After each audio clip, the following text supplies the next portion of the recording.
வண்டியை உடனே நிறுத்துங்க. 6ஆம் வகுப்பு படிக்கும் சிறுமிக்காக நின்ற அமைச்சரின் கார்.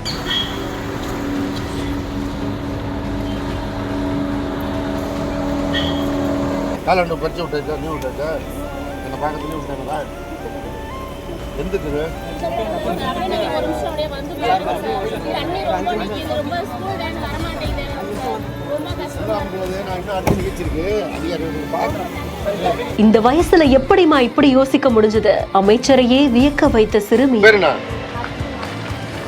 உங்களுடைய தைரியத்திற்கு பாராட்டு கேட்டதுக்கு ஏற்பாடு பண்ணுறோம். என்னம்மா கேட்ட?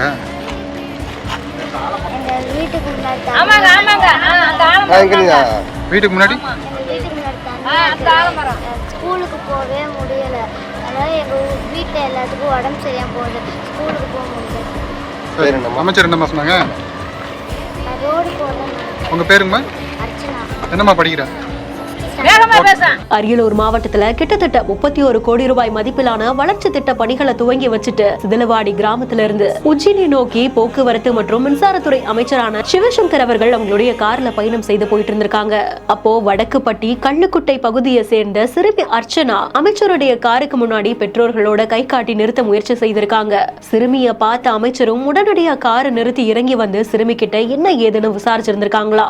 எங்க தெருவுல 50க்கும் மேல வீடுகள் இருக்கு, சாலை ரொம்பவும் தாழ்வா இருக்கு, மழை பெஞ்சதுன்னா சேரு சகதின்னு ஸ்கூல் பஸ் கூட உள்ள வர முடியல அப்படின்ற மாதிரியா அந்த பகுதிக்கு ரோடு கேட்டிருந்திருக்காங்க. புதிய சாலை கேட்ட அந்த சிறுமியுடைய கோரிக்கை ஏற்றுக்கொள்ளப்பட்டதாகவும் சீக்கிரமா உரிய நடவடிக்கை எடுக்கிறதுக்கு அமைச்சர் உத்தரவு பிறப்பித்த காட்சிகளும் இதுல பதிவாகி இருக்கு.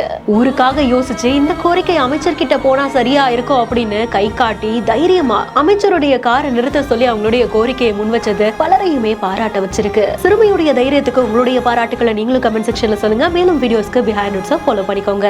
செய்திகளை வழங்குவோர் கிராண்ட் ராயல் டூர்ஸ், மஞ்சு குரூப்ஸ் மற்றும் சிம்ஸ் ஃபார்மசி. Hello doctor.